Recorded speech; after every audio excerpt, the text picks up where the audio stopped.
2024 में 2024 में same question अलग अलग सेटों में पूछा है। हड़प्पाई शहरों में जल निकास प्रणाली, मैंने क्या बोला कि इस क्वेश्चंस को आज तैयार कर लो, मतलब समझो आपका चैप्टर पहला हिस्ट्री का कंप्लीट हो गया। अगर आपने थोड़ा भी पढ़ा है तो आप पीछे तो मैं डिस्कस किया ही हूं, क्या करना है क्या नहीं करना, इसको आप रामबाण मान लो मेरे भाई। इतना प्री बोर्ड हो या बोर्ड हो 100% पूछेगा। जल निकास प्रणाली को संक्षिप्त में वर्णन।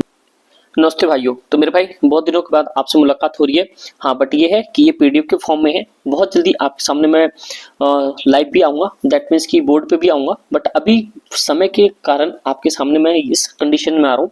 बट आपको लेकिन मैं प्री बोर्ड के लिए और साथ साथ में बोर्ड के लिए जो चीज़ बता रहा हूँ उसको दिल दिमाग में सुन लेना, क्योंकि मैं अभी इतिहास जो आपके हिस्ट्री के जो भी टॉपिक होने वाले हैं, जो भी कंप्लीट बुक, दैट मीन्स की कंप्लीट बुक, उसका मैं आपको सॉल्यूशन बता दूंगा किस तरीके से आप 95 प्लस लाओगे और क्वेश्चन लास्ट ईयर किस किस तरीके का आएंगे। मैंने इसमें PYQ भी रखे हैं, साथ साथ में मैप भी रखा है। मतलब आपके लिए वन शॉट सॉल्यूशन है। अगर अभी तक आपने कुछ नहीं पढ़ा है तो ज़्यादा टेंशन नहीं लेने का, बस इस वीडियो कंप्लीट देखना, आपका सारा जो भी प्रॉब्लम है सारे सॉल्व हो जाएंगे। तो मेरे भाई सबसे पहले डिस्कस करते हैं। देखो, जैसे आपके सामने इतिहास का भाग 1 है, इसमें आपके 4 पार्ट है, ठीक है, ये समझ आ रहा होगा। जो आपके 25 नंबर के, ध्यान से सुना, मैं एक एक चीज डिस्कस कर दूंगा। अगर आज से भी आप बुक उठा रहे हो तो फिर भी आप 80 के करीब पहुंच जाओगे। तो ये जो आपके सामने 4 टॉपिक है, ये आपके 25 नंबर के, फिर आपके सामने ये 4 टॉपिक दिख रहे हैं, ये 25 नंबर के। उसके बाद जैसे जैसे हम आगे बढ़ेंगे तो मेरे भाई याद रखना ये कंडीशन कैसा बनता जाएगा, इस तरीके से। फिर हम तीसरी बुक में आएंगे तो ये भी आपके कितने, ये 25 नंबर के 5 के आपके मैप होंगे, 20 के आपके प्रोजेक्ट होंगे। चलो भाई, इन सबको डिस्कस नहीं करते, सबसे पहले इंपॉर्टेंट चीज डिस्कस करता हूं मैं आपके सामने कि भैया जो ईट एंड मनके हैं और यह कि राजा किसान बंधुत्व और विचार वाला, जो कि विचारक, विश्वास और इमारतें, क्या 25 नंबर अगर मैं क्या सभी चैप्टर को मैं 6-6 नंबर का मानूं? नहीं मेरे भाई, ऐसा नहीं है। देखो, आप सबको पता होना कि पहला चैप्टर 2024 का अगर मैं ट्रेंड देखूं, ध्यान सुनना, अगर मैं 2024 का ट्रेंड देखूं तो लास्ट टाइम 8 नंबर का एक सवाल डायरेक्ट टू डायरेक्ट इससे आया था, इसमें केस बेस्ड में, समझो मेरी बात को जो मैं बता रहा हूं आपको। उसके बाद एक MCQ आया था, जैसे लोग कहते हैं कि नगर नियोजन ये सब, ऐसा कुछ भी नहीं आया था। तो आप ये मान के मत चलो कि 6-6 का एवरेज बनेगा। आपके लिए सबसे इंपॉर्टेंट चीज है कि जो पहला चैप्टर है मोस्ट और मोस्ट इंपॉर्टेंट है। मैं इसी तरीके से आज जैसे मैं पहले चैप्टर का कंप्लीट डिस्कशन करके बताऊंगा, फिर जो नेक्स्ट वीडियोस आएंगे अगर आप लोग चाहोगे तो मैं सेकंड राजा, किसान और नगर वाले को डिस्कस करूंगा कि PYQ कैसे आए हैं, क्या आए हैं। अभी मैं आपके सामने कंप्लीट मान लो 8 से 9 नंबर का आपके सामने ये अकेला वीडियोस होगा और आपको सारी चीजें पता चलेंगी। चलो आगे देखते हैं। और उसके बाद आप सबको पता होना चाहिए कि इसके अंदर में जो टॉपिक है आपके सामने, ये देखो जैसे कंडीशन कुछ इस तरीके से है, ठीक है भाई। देखो जैसे आपके सामने ये है, तो इनमें सबसे इंपॉर्टेंट चीज मैं आपको एक चीज और बताऊं, जैसे कि आप लोग को पता होना चाहिए कि ये आपके सारे टॉपिक है। जैसे हड़प्पा का विस्तार कैसे हुआ, हड़प्पा सभ्यता के सबसे नियोजित शहर कौन कौन से थे, कला और सिल्क से लास्ट ईयर क्वेश्चन पूछा गया, अर्थव्यवस्था से, और यहाँ पे हड़प्पा के पतन से तो मोस्ट इंपॉर्टेंट आप जानते ही हो। तो ये सारे टॉपिक है जो आपके लिए बहुत ज्यादा इंपॉर्टेंट है। तो मैं अभी आपको बहुत आगे बात करूंगा, टेंशन मतलब। सबसे पहले आते हैं यहाँ पे जो पहला चैप्टर है आपके हड़प्पा वाला, ये लास्ट ईयर जो है, यहाँ पे लास्ट ईयर किस तरीके के क्वेश्चंस आए हैं ये डिस्कस करते। देखो 2020 में और 24 में सेम क्वेश्चंस रिपीट हुआ है, ये आपके पहले चैप्टर से ये 4 नंबर में। देखो दोस्त, क्वेश्चन क्या है आपके सामने, व्यापक शोध के बावजूद हड़प्पा लिपि अभी तक पढ़ी नहीं जा सकी है।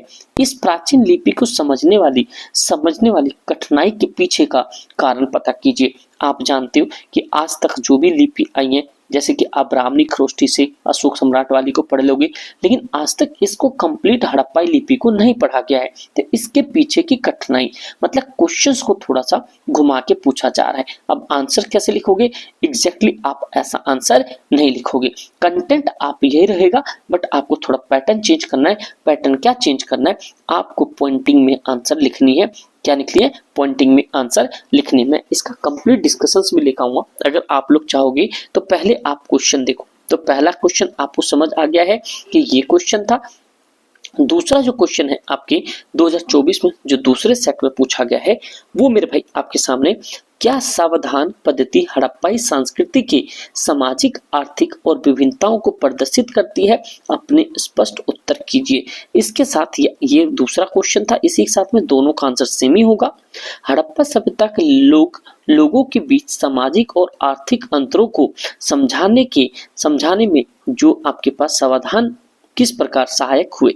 मतलब दोनों का क्वेश्चन अलग अलग है बट दोनों का आंसर सेम होगा। इसका आंसर्स मैं आपके साथ बाद में डिस्कस करूंगा। फिलहाल आप क्वेश्चन देखो क्या क्वेश्चन आया है। अब प्लीज अगर आप लोगों ने लाइक नहीं किया कर दो, मैं आपको 110% गारंटी देता हूँ अगर आप कंटिन्यू अपने एसएसपी पे होना। भाई एक्चुअली वीडियोस नहीं आते बिकॉज मेरे पीजीटी के एग्जाम्स चल रहे फाइनल राउंड, तो इसके वजह से नहीं आ रहे, वो भी मेरे पॉलिटिकल साइंस के पीजीटी से। ठीक है, दुआ करो अगर हो गया तो भाई बहुत मौज है। आप लोग को करियर में भाई गवर्नमेंट जॉब से कोई नहीं रोक सकता, क्योंकि मेरे पास हर एक वो डाउट क्लियर हो रहे हैं जो मैं आपको बता पाऊंगा, इसलिए वीडियोस डिले हो रही। बट प्लीज आप लोगों ने सब्सक्राइब नहीं किया कर लो, अपने दोस्त यार में शेयर कर दो, इतना ही रिक्वेस्ट है। अगला क्वेश्चन 2020, और ये क्वेश्चन आपके आज लिख लो 2025 के प्री बोर्ड में होगा।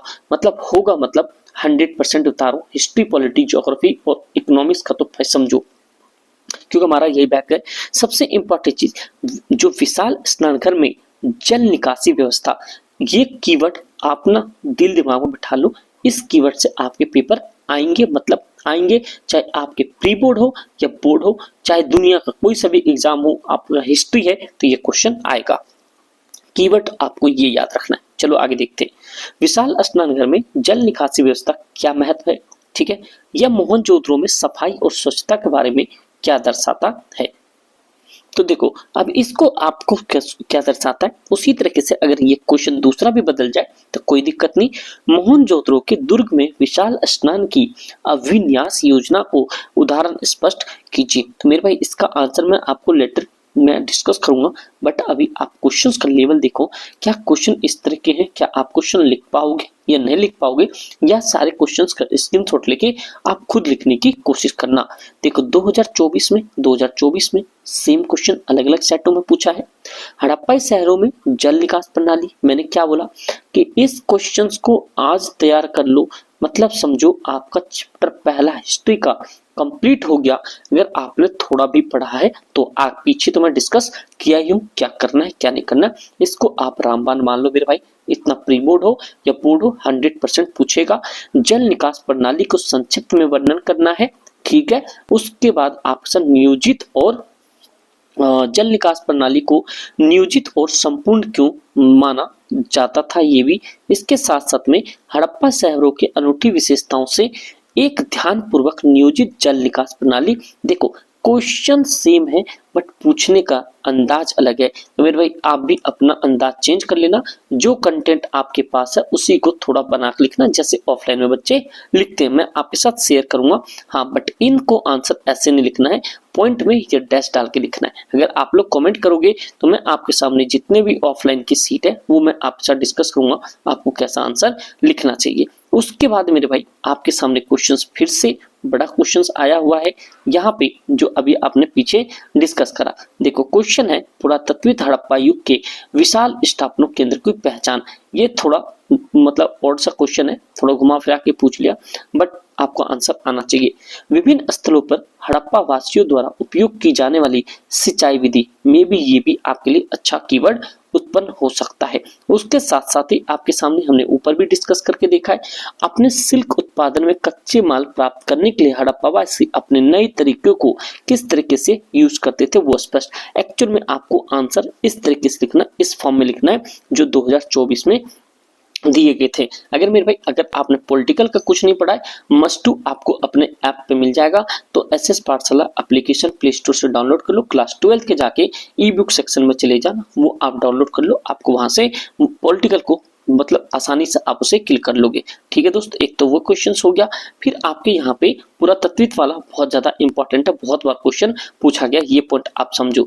फिर आप एक चीज देखो, जो मैं आप कह रहा था 2025 का जो फाइनल बोर्ड हुआ था, इससे आपके 2-3 क्वेश्चंस के एक्सपेक्टेशन लगाए जाते थे, बट मैं आपको देखो बहुत अपने ऑफलाइन में जो इस बार 95 भी आए हैं, ठीक है भाई, ये आप जानते हो यहाँ पे। तो इस चीज को देखते हुए पिछली बार 8 नंबर में जो बड़े सवालों में 2025 में ये दे दिया था आपके केस बेस में। क्वेश्चन क्या था, वही नियोजित नगर जो नियोजित प्लानिंग वाला था वो वाले टॉपिक आपके यहाँ पे पूछ दिए थे। और मैप आपको इस तरीके का मैप आएगा, तो मैप के लिए बेफिक्र हो, मैप आपको सारा बता दिया जाएगा। बट मेरे से एक ही रिक्वेस्ट है, मैं आप लोग से मैं एक ही रिक्वेस्ट करना चाहूंगा, तो अगर अभी तक आपने सब्सक्राइब नहीं किया तो प्लीज कर लो, लाइक नहीं किया कर दो। और मेरे भाई आपको मैंने बताया कि पीजीटी पॉलिटिकल साइंस मेरा मतलब कि सब्जेक्ट है, तो इसलिए भाई मेरे एग्जाम फाइनल राउंड चल रहे, ठीक है। तो प्लीज एक बार प्रे करना कि भाई सिलेक्शन हो जाए, क्वालिफाइड हो गया तो भाई मेरे भाई 110% सबको गारंटी देता हूँ। मैं गवर्नमेंट जॉब के लिए जिस तरीके से मैं लड़ा हूँ, इससे पहले बैंक भी रिजाइन किया, मैंने एसएससी भी निकाला है,